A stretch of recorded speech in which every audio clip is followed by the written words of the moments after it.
গল্পের নাম মধুপুরের জেলে আর দৈত্য। এক ছিল ছোট্ট এক গ্রাম, নাম তার মধুপুর। সেই গ্রামে একটা ছোট কুঁড়েঘরে বাস করত এক জেলে আর তার স্ত্রী।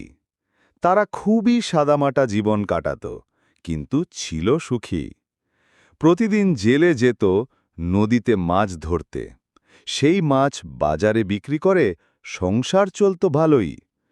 একদিন সকালে জেলে অনেকক্ষণ ধরে নদীতে জাল ফেলে, কিন্তু একটা মাছও পেল না।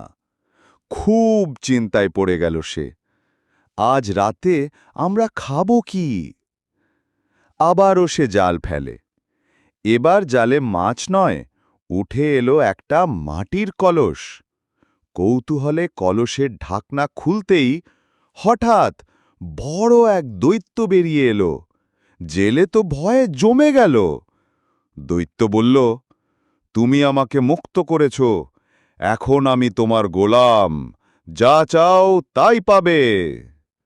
জেলে সব খুলে বলল দৈত্যকে, তার গরিবি, মাছ না পাওয়ার কষ্ট।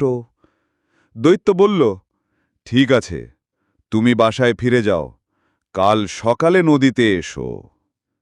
পরদিন সকালে জেলে নদীতে গিয়ে দেখে তার নৌকা ভর্তি মাছ। সে মাছ বিক্রি করে ঘরে ফিরে, আর তারপর থেকে জেলে আর তার স্ত্রী সুখে শান্তিতে দিন কাটাতে লাগল।